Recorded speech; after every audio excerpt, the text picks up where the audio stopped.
Hello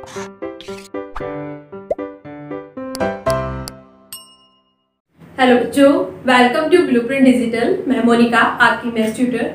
बच्चों, last lecture में हमने स्टार्ट किया था नया चैप्टर व्रत, जिसमें मैंने व्रत से रिलेटेड कुछ चीजें आपको बताई थी कि व्रत, अगर हमारे पास कोई व्रत है तो इसे हम क्या कहते हैं, परिधि कहते हैं। और ये बीच में जो होता है हमारा केंद्र होता है ओ, तो केंद्र से परिधि पर हम कहीं पे भी जो भी लंबाई खींचेंगे टच करते हुए, उसे हम व्रत की त्रिज्या कहते हैं। और अगर हम व्रत के केंद्र से होते हुए परिधि के दो बिंदुओं को आपस में जोड़ते हैं तो क्या होगी, वो व्रत का व्यास होता है। यानी कि व्यास जो होता है वो त्रिज्या का 2 गुना होता है। फिर मैंने बताया कि अगर हमारे पास कोई व्रत है, उसकी परिधि पर कोई भी 2 बिंदु ले लो और एक ऋजु रेखा सीधी लाइन खींच दो, उसे हम क्या कहते हैं, व्रत की जीवा कहते हैं। ठीक है, जीवा, सबसे बड़ी जीवा जो होती है वो व्रत का व्यास होता है। अगर परिधि पर हमने कोई 2 बिंदु लिए, हमने 2 बिंदु लिए, एक बिंदु ये है, एक बिंदु ये है, तो ये परिधि को, जिस परिधि को ये डिवाइड करती है, काटते हैं 2 बिंदु, उसे हम कहते हैं चाप, आर्क कहते हैं हम उसे। ठीक है, और जो जीवा होती है वो त्रिभुज को 2 पार्ट्स में डिवाइड करती है। जो मतलब दीर्घ खंड जो होते हैं, एक दीर्घ खंड होगा जो बड़ा पार्ट होगा, एक लघु खंड होगा। इसके अलावा जो चाप होते हैं, चाप जो होता है वो केंद्र से एक त्रिज्य खंड बनाते हैं, एक कोण बनाती है इस तरह से, ये त्रिज्य, इसे हम कहेंगे त्रिज्य खंड। ये लघु त्रिज्य खंड होगा, ये दीर्घ बड़ा त्रिज्य खंड होगा। इसके अलावा मैंने आपको बताया कि ये जो कोण है, और अगर हम इन्हीं बिंदुओं से इसकी परिधि पर भी कोण खींचे तो अगर ये थीटा है, ये तो ये 2 थीटा होगा, मतलब ये 2 गुना होता है इस कोण का। इसके अलावा अगर परिधि पर हम और कोई भी कोण खींचे इन्हीं बिंदुओं से, तो ये सारे कोण आपस में बराबर होते हैं। ये प्रॉपर्टी मैंने आपको बताई थी व्रत के बारे में। इसके अलावा अगर हमारे पास कोई व्रत है और व्रत से कोई भी एक लाइन इस तरह से जा रही है, इसे हम कहते हैं छेदक रेखा। ठीक है, ये क्या होती है बच्चों, छेदक रेखा। लेकिन अगर कोई लाइन, कोई रेखा सिर्फ उसकी परिधि को बाहर से टच करते हुए जा रही है, तो उसे हम कहते हैं टेंजेंट स्पर्श रेखा। और जिस बिंदु पर वो टच करती है उसे हम क्या कहते हैं, स्पर्श बिंदु कहते हैं। मैंने ये सब पॉइंट्स आपको बताए थे। इसके अलावा आज हम डिस्कस करेंगे व्रत से रिलेटेड प्रमेय के बारे में। तो आज हम पहले प्रमेय पढ़ने जा रहे हैं व्रत से रिलेटेड। अगर आप इस चैनल पर नए हैं तो चैनल को सब्सक्राइब करें, साथ ही साथ बेल आइकन क्लिक करें ताकि आने वाली सारी वीडियोस की नोटिफिकेशन आप तक पहुंचते रहे। ठीक है बच्चों, तो स्टार्ट करते हैं पहले प्रमेय। तो ये प्रमेय क्या कहती है, पहले मैं इसका स्टेटमेंट आपको बता देती हूँ। व्रत की किसी स्पर्श रेखा के स्पर्श बिंदु से खींची गई त्रिज्या उस स्पर्श रेखा पर लंब होती है। ये एक स्टेटमेंट है, कथन है, जो क्या बिल्कुल सही है। हमें इसे क्या करना है, सिद्ध करना है कि हाँ भाई ये सही है जो बोला है। तो ये क्या है, हमारी व्रत की एक प्रमेय है। तो सबसे पहले जो भी स्टेटमेंट दिया हुआ हो, हम क्या करते हैं, प्रमेय को हल करने के लिए सबसे पहले हम डायग्राम बनाते हैं। ठीक है, फिर हमारे कुछ स्टेप होते हैं। सबसे पहले हम लिखेंगे ज्ञात है। ज्ञात है मतलब हमें क्या क्या दिया हुआ है, तो हम डायग्राम और इसके अकॉर्डिंग लिख सकते हैं जो जो हमें उसमें दिया हुआ है। फिर हमने कुछ अपनी तरफ से उस डायग्राम में रचना की है सिद्ध करने के लिए, तो हम फिर रचना लिखेंगे, रचना जो भी हमने उसमें अपनी तरफ से कंस्ट्रक्ट किया है। ठीक है, फिर हमारा होगा हमें सिद्ध क्या करना है, हम वो भी लिखेंगे कि हमें सिद्ध क्या करना है। और फिर उपपत्ति, जैसे हम मतलब जो भी हमारा सॉल्यूशन होगा उसे हम लिखेंगे। तो इस तरह से ये स्टेप बाय स्टेप किसी भी प्रमेय को हल करने का तरीका है। ठीक है, तो सबसे पहले इसके अकॉर्डिंग मैं डायग्राम बना लेती हूँ। तो व्रत है, तो सबसे पहले तो हम व्रत ही बना लेते हैं। क्या दिया हुआ बच्चों, हमें व्रत दिया हुआ है। ठीक है, व्रत की किसी स्पर्श रेखा, एक हमारे पास स्पर्श रेखा भी है इसमें, तो मैं यहाँ एक स्पर्श रेखा खींच लेती हूँ। ये स्पर्श रेखा है मेरे पास AB के स्पर्श बिंदु मतलब जहाँ पे ये जो व्रत है उसे टच करेगा वो इसका स्पर्श बिंदु होगा। इसे मैं मान लेती हूँ कि स्पर्श बिंदु जो है वो हमारा P है। से खींची गई त्रिज्या, अब स्पर्श बिंदु से जब हम त्रिज्या खींचेंगे, ये व्रत है, इसका ये केंद्र होगा हमारा O, और केंद्र से जो हम लाइन खींचेंगे है ना इस पर स्पर्श बिंदु पर, तो ये क्या होगी, त्रिज्या होगी, क्योंकि ये परिधि पर खींची हुई लाइन है। केंद्र से परिधि पर आप कहीं भी लाइन खींचोगे तो वो क्या होगी, व्रत की त्रिज्या होगी। तो ये क्या है, व्रत की त्रिज्या। उस स्पर्श रेखा पर लंब होती है। हमें बताना है कि ये जो त्रिज्या है ये इस स्पर्श रेखा पर लंब होगी। लंब मतलब ये 90 डिग्री का कोण बनाएगी। ठीक है, तो हमारा डायग्राम बन गया है। अब हम क्या करेंगे, लिखेंगे हम ज्ञात है। क्या क्या दिया हुआ है आपको, केंद्र O वाले वृत्त की स्पर्श रेखा AB, स्पर्श रेखा AB पर हमें स्पर्श बिंदु दिया है P, पर स्पर्श बिंदु P दिया है। ठीक है, और बिंदु P से जो वृत्त की त्रिज्या है ना, OP क्या होगी, OP वृत्त की त्रिज्या है, वृत्त की त्रिज्या हमें ये भी दिया हुआ है। हमें सिद्ध क्या करना है, सिद्ध करना है। देखो ज्ञात में हमें क्या है, हमारे पास एक वृत्त दिया हुआ है O केंद्र वाला, और वृत्त की स्पर्श रेखा दी हुई है, और स्पर्श बिंदु दिया हुआ है। स्पर्श बिंदु इस तरह से दिया हुआ है कि जो OP है वो वृत्त की त्रिज्या है। सिद्ध क्या करना है कि जो OP है वो परपेंडिकुलर है किस पर, AB पर, स्पर्श रेखा पर वो परपेंडिकुलर होगा। ठीक है, हमें OP जो है वो स्पर्श रेखा पर लंबवत होगा, ये सिद्ध करना है। अब हम क्या करेंगे इसमें बच्चों, रचना करेंगे। रचना क्या करते हैं इसमें, हमने केंद्र से यहाँ पे इसी स्पर्श रेखा पर इस स्पर्श बिंदु के अलावा कोई और एक बिंदु मान लिया है Q। ठीक है, और केंद्र से इस बिंदु को हमने जोड़ दिया। तो हमने क्या करा, स्पर्श रेखा पर, स्पर्श रेखा AB पर एक बिंदु Q लिया तथा वृत्त के केंद्र को Q से मिलाया।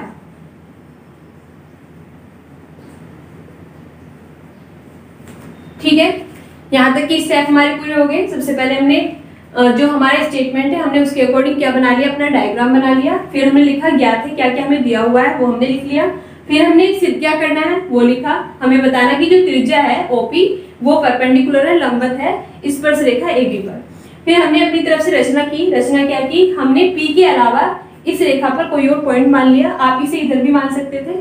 ठीक है, तो मैंने यहाँ पे Q मान लिया और O को Q से मिला दिया। अब बात करते हैं उत्पत्ति की, हम इसे कैसे सिद्ध करेंगे। ठीक है बच्चों, अब बात करते हैं हम इस प्रमेय की उत्पत्ति की। ठीक है, इसे हम कैसे हल करेंगे। पहले जो मैंने पॉइंट लिखे थे आपको, ज्ञात है, रचना है या सिद्ध करना है, वो सब आप ऐसे ही आपने नोट डाउन कर लिए होंगे। अब नेक्स्ट है हमारा उत्पत्ति। अब देखो ये हमारे पास डायग्राम है, हमने ये एक लाइन अपनी तरफ से खींची है। तो ये जो लाइन है, अगर हम OQ की बात करें तो OQ किसके बराबर होगा, OR प्लस RQ के। ठीक है, ये बराबर किसके होगा, इसके इसके। ये जो लाइन है ये वृत्त की जो परिधि है उसे बिंदु R पर काटती है। तो मैं यहाँ से लिख सकती हूँ कि OQ बराबर होगा OR प्लस RQ के। ठीक है, यानी कि जो ये OQ है, ये जो OQ है ये OR से बड़ा है, ये तो छोटा है लेकिन ये क्या है, बड़ा है। तो हम ऐसे भी लिख सकते हैं जो OQ है वो बड़ा है OR से। अब OR क्या है, OR तो वृत्त की त्रिज्या है, क्योंकि केंद्र से परिधि पर हम कोई भी लाइन खींचेंगे, हम इधर खींचे इधर खींचे इधर खींचे, वो क्या होगी, वृत्त की त्रिज्या होगी। तो OQ बराबर क्या है हमारा, सॉरी OP बराबर क्या है हमारा, OR है। क्यों, क्योंकि ये क्या है, वृत्त की त्रिज्या है। ठीक है, वृत्त की त्रिज्या है तो ये इस लाइन के बराबर होगी। तो हम ऐसे भी लिख सकते हैं, ये हमारे अगर पहले समीकरण है, OR की जगह हम OP भी लिख सकते हैं। तो हम लिख देंगे OQ बड़ा है OP से। OQ ये जो हमने लाइन खींची ये किससे, OQ बड़ा किससे, OP से। यानी कि OP जो है इस लाइन से क्या है, छोटी है। अब आप इस वृत्त में कहीं भी कोई भी लाइन खींचो, ठीक है, आप मान लो यहाँ पे आपने खींचा तो ये भी इससे बड़ी होगी। आप कहीं बाहर खींचोगे तो वो भी लाइन इस वाली से बड़ी होगी, क्योंकि यहाँ पे बस एक ही स्पर्श बिंदु है। यहाँ पे जो एक लाइन खींची जा सकती है वो एक छोटी लाइन एक ही होगी, और जो क्या होगी, बिल्कुल लंबवत होगी, परपेंडिकुलर होगी। इसके अलावा आप कहीं पे भी जो लाइन खींचोगे वो क्या होगी, इस लाइन से छोटी होगी। तो जो OQ है वो छोटा बड़ा है OP से, या आप लिख सकते हो कि OP जो है वो छोटा है OQ से। ठीक है, अब अगर आपको इतनी चीज समझ में आ गई है तो आप इसमें से क्या करेंगे बच्चों, आपको लैंग्वेज लिखनी है अब आगे। ठीक है, हमने क्या सिद्ध किया है इसमें, हमने ये सिद्ध किया है कि जो OP है वो बाकी जो रेखा है उनसे छोटी होगी। ठीक है, छोटी होगी।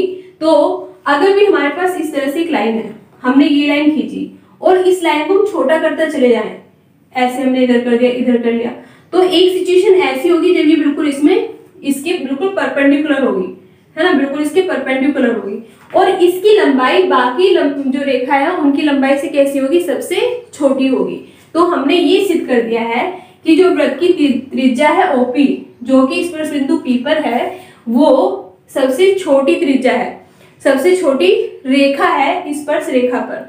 तो इसलिए OP क्या होगी, हमारी OP जो होगी वो लंबवत होगी AB पर। ठीक है, वो लंबवत होगी AB पर। इसके अलावा आपको इसमें एक पूरी लैंग्वेज लिखनी है।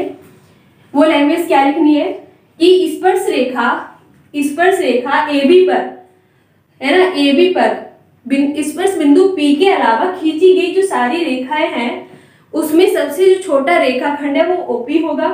ठीक है, और जो OP होगा वो स्पर्श रेखा AP पर लंबवत होगा। ठीक है, और इसलिए हम लिख सकते हैं OP जो होगी वो लंबवत होगी, परपेंडिकुलर होगी AB पर। तो बस आपको लास्ट में ये लैंग्वेज लिखनी है। तो इस तरह से ये हमारे प्रमेय क्या होती है, सिद्ध हो जाती है। ठीक है, हमने ये प्रमेय बहुत आसान है, सिर्फ हमने क्या करा, डायग्राम बनाया, अपनी तरफ से इसको कंस्ट्रक्ट कर लिया, रचना कर ली। पहले हमने स्टेप बाय स्टेप सब लिखा। हमें बस इतना दिखाना है कि ये जो OP है ये सबसे छोटा रेखाखंड है स्पर्श रेखा पर, ये सबसे छोटा होगा, इसका मतलब ये इस पर लंबवत होगा। फिर बस हमें अपनी लैंग्वेज में उसको लिख देना है जो हमने सिद्ध किया है। ठीक है बच्चों, अभी जो हमने प्रमेय पढ़ी उस पर हम एक क्वेश्चन हल कर लेते हैं। हमारे पास क्वेश्चन है कि किसी वृत्त के बिंदु P पर स्पर्श रेखा केंद्र O से गुजरती हुई एक रेखा को बिंदु पर इस प्रकार काटती है कि PQ बराबर 24 सेंटीमीटर, OQ बराबर 25 सेंटीमीटर है। तो हमें वृत्त की त्रिज्या बतानी है। ठीक है, मतलब हम पहले डायग्राम बनाते हैं। ये हमारे पास क्या एक वृत्त है, इस पर एक स्पर्श रेखा भी जा रही है हमारी ये। ठीक है, ये बिंदु हमारा क्या होगा बच्चों, P होगा। ये बाहर इसमें कहीं एक और बिंदु हमने मान लिया, ये हमारे पास Q है। ये हमारा केंद्र हो गया, और केंद्र से ये हमारी त्रिज्या हमने इस पे खींच ली है स्पर्श रेखा पर। तो इसमें हमें क्या क्या दिया हुआ है, PQ दिया हुआ है। PQ ये हमें दिया हुआ है, ये 24 सेंटीमीटर है, और OQ दिया हुआ है, ये दिया हुआ है हमें, ये है 25 सेंटीमीटर। अब अभी हमने पढ़ा कि अगर हमारे पास कोई स्पर्श रेखा है और उसका जो स्पर्श बिंदु है, स्पर्श बिंदु से अगर हम केंद्र से, वृत्त के केंद्र से स्पर्श बिंदु पर एक लाइन खींचते हैं, मतलब त्रिज्या जो होती है वो उस स्पर्श बिंदु पर लंबवत होती है। लंबवत होने का मतलब ये 90 डिग्री का कोण बनाती है। अब हमें ये क्या मिला है, त्रिभुज बन गया है। ये कैसा त्रिभुज है, ये समकोण त्रिभुज है। तो समकोण त्रिभुज में हम क्या लगा सकते हैं, पाइथागोरस प्रमेय लगा सकते हैं। ठीक है, तो हमारे पास एक त्रिभुज मिला है, त्रिभुज OPQ, जो कोण P क्या है हमारा 90 डिग्री है, इसीलिए हम इसमें क्या लगाएंगे बच्चों, पाइथागोरस। पाइथागोरस लगाने पर पाइथागोरस प्रमेय क्या कहती है, जो ये 90 डिग्री है इसके सामने क्या होता है, कर्ण होता है। ये अगर आधार है तो ये लंब होगा। तो कर्ण का स्क्वायर बराबर होता है आधार का स्क्वायर प्लस लंब का स्क्वायर। ठीक है, तो OQ का स्क्वायर बराबर होगा OP का स्क्वायर प्लस PQ का स्क्वायर। OP हमें निकालना है, वही क्या है, वृत्त की त्रिज्या है। तो OQ मतलब 25 का स्क्वायर बराबर OP हमें निकालना है, और ये हमारे पास 24 का स्क्वायर। OP को हम उधर ही रहने देते हैं, ये इधर आ जाएगा माइनस में, तो 25 का स्क्वायर और माइनस 24 का स्क्वायर। ये हमारा एक फॉर्मूला बन गया है, एक सरसमी का है, a square minus b square. तो इसे हम कैसे सॉल्व करेंगे, एक बार इसे माइनस करेंगे और गुना में एक बार इसे हम प्लस कर लेंगे। ठीक है, तो जब माइनस करेंगे तो 1 आएगा, और गुना में जब इसे प्लस करेंगे तो ये हमारे पास आ जाएगा 49। तो गुना करेंगे 1 की तो 49 ही होगा। तो OP स्क्वायर बराबर 49 है, तो OP क्या होगा, √49 यानी कि 7 सेंटीमीटर। तो इस वृत्त की त्रिज्या बच्चों क्या होगी, 7 सेंटीमीटर होगी। ठीक है, तो हम यहाँ पे पाइथागोरस लगा पाए। क्यों लगा पाए, क्योंकि हमें पता है प्रमेय क्या कहती है। प्रमेय ये कहती है कि जो ये त्रिज्या होगी ये इस स्पर्श रेखा के स्पर्श बिंदु पर लंबवत होगी, 90 डिग्री का कोण बनाएगी। तो हमें जो ये त्रिभुज मिल रहा है, ये कैसा त्रिभुज है, समकोण त्रिभुज है। तो इसमें अगर हमें कोई भी दो माप दी हुई है तो तीसरी माप को हम निकाल सकते हैं पाइथागोरस लगाकर। बच्चों जो दूसरी प्रमेय है वो पहली वाली की अपोजिट है, उसकी विलोम है, तो उसे आप घर पर ट्राई करना। ठीक है, बिल्कुल आसान है। अब बात करते हैं प्रमेय नंबर 3 की। इसका कथन है कि किसी बाह्य बिंदु से वृत्त पर खींची जा सकने वाली दोनों स्पर्श रेखाएं जो है, रेखाओं की लंबाई आपस में बराबर होती है। जो वृत्त होगा, अगर वृत्त से हम किसी बाहर एक पॉइंट मान ले तो उससे सिर्फ हम 2 ही स्पर्श रेखाएं खींच सकते हैं। तो इसमें पूछा है कि वो जो दोनों स्पर्श रेखाएं होंगी वो आपस में बराबर होगी। तो सबसे पहले हम डायग्राम बना लेते हैं। हमने एक क्या बनाया बच्चों, ये वृत्त बना लिया हमने। ठीक है, इसका जो केंद्र है वो O है। अब कहीं बाहर एक बिंदु है हमारा P, हमने मान लिया यहाँ पे बिंदु P है। तो इस बिंदु P से हमने एक स्पर्श रेखा खींची इधर की तरफ और एक इधर की तरफ खींची। ठीक है, ये हमने A मान लिया और ये B मान लिया। तो हमें बताना है कि जो AP है वो AB के बराबर है। तो आप प्रमेय को बिल्कुल वैसे ही करेंगे जैसे मैंने पहली प्रमेय बताई। सबसे पहले आप लिखेंगे ज्ञात है, जो आपको दिया हुआ है वो आप लिखेंगे। क्या क्या दिया हुआ है, एक वृत्त है जिसका जो केंद्र है वो O है। ठीक है, उसके बाद एक बिंदु P से 2 स्पर्श रेखाएं AP और BP खींची गई है। फिर आप लिखेंगे सिद्ध क्या करना है, आपको सिद्ध करना है कि जो AP है वो बराबर है BP के, ये आपको सिद्ध करना है। ठीक है, अब इसमें आप क्या करेंगे, रचना करेंगे। कुछ रचना क्या क्या कर सकते हैं आप इसमें, जो ये केंद्र है, केंद्र से जो ये स्पर्श बिंदु का स्पर्श रेखा का स्पर्श बिंदु है, यहाँ पे आप एक परपेंडिकुलर लाइन खींचेंगे। ठीक है, और इधर की तरफ भी आप बिंदु पे परपेंडिकुलर लाइन खींचेंगे। अभी मैंने आपको जो पहली प्रमेय बताई थी उसमें मैंने बताया था कि अगर हमारे पास कोई वृत्त है और उसके केंद्र से स्पर्श बिंदु पर अगर हम लाइन खींचते हैं तो वो हमेशा परपेंडिकुलर होती है। तो ठीक है, ये कैसे परपेंडिकुलर है और इसे हम इस तरह से मिला देते हैं ये। तो इसे आप लिखेंगे रचना पर, क्या खींचेंगे कि केंद्र O से स्पर्श रेखा AP व BP पर लंब खींचा। ठीक है, लंब लाइन खींची आपने। अब हमारे पास ये 2 त्रिभुज मिल गए हमें, एक तो है OAP और दूसरा है हमारे पास OBP। अब हमें हल करना है। हल क्या करना है, हमें उत्पत्ति करनी है। ठीक है, अब इतना स्टेप आपको लिखना है, उसके बाद हम बात करेंगे उत्पत्ति की। बच्चों हमें ध्यान देना है कि हम कैसे सिद्ध कर सकते हैं कि AP जो है वो BP के बराबर है। ये हमारे पास 2 त्रिभुज है, अगर हम इन दोनों त्रिभुज को सर्वांगसम दिखा दें, ठीक है, एक जैसा दिखा दे बिल्कुल, तो ये क्या हो जाएंगे, ये बराबर हो जाएंगी। तो कैसे दिखाएंगे हम, ये हमें पता है कि जो OA है वो परपेंडिकुलर है AP पर और OB जो है वो परपेंडिकुलर है BP पर। ठीक है, ये हमारे कैसे हो गए, जो त्रिभुज OAP तथा त्रिभुज BOP समकोणीय है। कैसे त्रिभुज है, ये समकोणीय त्रिभुज है।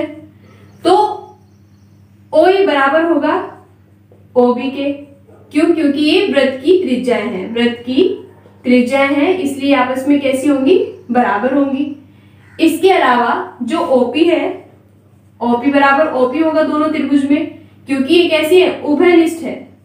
OP जो है वो हमारी उभयनिष्ठ भुजा है दोनों त्रिभुज की।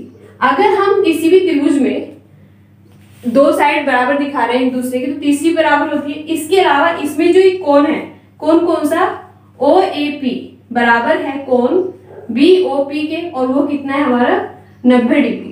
तो यहाँ पे सर्वांगता जो है उसकी क्राइटेरिया लग जाता है कि 2 भुजाएं बराबर है और एक कोण बराबर है। तो क्या होगा, जो हमारा त्रिभुज होगा OAP वो सर्वांगसम होगा त्रिभुज BOP के, और ये सर्वांगसम है तो जो AP होगा बच्चों वो बराबर होगा BP के। और यही हमें क्या करना था, सिद्ध करना था कि अगर हमारे पास कोई वृत्त है, ठीक है, बाहर हमने कोई एक बिंदु लिया और उस बिंदु से हमने दो स्पर्श रेखाएं खींची, तो उन स्पर्श रेखाओं की जो लंबाई होगी वो आपस में बराबर होगी, AP बराबर BP होगी। ठीक है, तो हमने इन दोनों त्रिभुज को जो हमें मिले इन्हें हमने सर्वांग दिखा दिया और ये दोनों जो स्पर्श रेखाएं हैं वो बराबर सिद्ध हो गई है। ये इसकी एक विधि थी। इस प्रमेय को सिद्ध करने की एक दूसरी विधि भी है, उसको भी मैं आपको बता देती हूँ। बच्चों अब हम बात करते हैं इसके दूसरे मेथड की, कि इसी प्रमेय को हम दूसरे मेथड से कैसे हल कर सकते हैं, कैसे सिद्ध कर सकते हैं। स्टेटमेंट हमारा ये है, हमने उसी के अकॉर्डिंग इसमें भी डायग्राम बिल्कुल ऐसे ही हमारा बना हुआ है। अब इसमें आपको ये एक समकोण त्रिभुज है और ये दूसरा समकोण त्रिभुज है। पहले मेथड में हमने इन दोनों त्रिभुज को क्या दिखाया था, सर्वांग दिखाया था और ये साइड इस साइड के बराबर आ गई थी। अब इसमें क्या करेंगे, हम दोनों त्रिभुज में अलग अलग पाइथागोरस प्रमेय लगाएंगे। ठीक है, तो सबसे पहले त्रिभुज OAP में जो हम पाइथागोरस लगाएंगे, ये हमारा 90 डिग्री है, तो इसके सामने ये क्या होगा, हमारा कर्ण होगा। तो कर्ण का स्क्वायर यानी कि OP का स्क्वायर बराबर OA का स्क्वायर प्लस AP का स्क्वायर। तो ये हमारे पास, इसमें हम AP निकाल लेते हैं। AP स्क्वायर बराबर होगा OP square minus OA square. ये पहली समीकरण हुई। अब दूसरे त्रिभुज में, त्रिभुज OBP में, इसमें ये हमारा 90 डिग्री, इसके सामने कर्ण ये हमारा कौन सा, OP स्क्वायर बराबर होगा OB square plus BP square. ठीक है, ये दूसरी समीकरण होगी। अब हमें AP और BP को क्या लाना है, बराबर लाना है। अगर यहाँ पे हम OP का मान रख दे, OP बराबर ये रख दे इस समीकरण में, और फिर इसे हम क्या करते हैं, हल करते हैं। तो समीकरण 1 व 2 से, समीकरण 1 व 2 से AP स्क्वायर बराबर क्या हो जाएगा बच्चों, OP का मान रखेंगे हम OB square plus BP square और माइनस OA स्क्वायर। ठीक है, OA स्क्वायर। अब यहाँ हम क्या कर सकते हैं, जो ये OA स्क्वायर है, OA की जगह हम OB लिख सकते हैं। क्यों, क्योंकि ये त्रिज्याएं हैं। ठीक है, ये वृत्त की त्रिज्याएं हैं, तो यहाँ OA की जगह मैं क्या लिख दूंगी, OB स्क्वायर। अब AP स्क्वायर बराबर होगा OB square plus BP square और माइनस OB स्क्वायर। ये माइनस OB स्क्वायर, ये प्लस का है, इससे ये कट गया, तो आपको मिला BP स्क्वायर। स्क्वायर दोनों तरफ से हट जाएगा, तो ये हो जाएगा AP बराबर BP। और ये दोनों हमारी क्या है, बाहर के बिंदु से खींची गई स्पर्श रेखा है, AP और BP, AP और BP, और ये दोनों क्या आ गई है, बराबर हो गई है। तो इस प्रमेय को सॉल्व करने, सिद्ध करने की हमारे पास दो विधि है। इसमें से आप कोई सी भी जो आपको आसान लगे उससे इसे सिद्ध कर सकते हैं। तो आज के लेक्चर में हम इतना ही करते हैं। इसमें हमने दो प्रमेय पढ़ी, ठीक है, एक दो क्वेश्चन हमने सॉल्व किए। आगे के लेक्चर में हम वृत्त से रिलेटेड और प्रमेय सिद्ध करेंगे। और तब तक के लिए अगर आपको वीडियो पसंद आया तो वीडियो को लाइक करें, शेयर करें दोस्तों के साथ, चैनल को सब्सक्राइब करें। Thank you.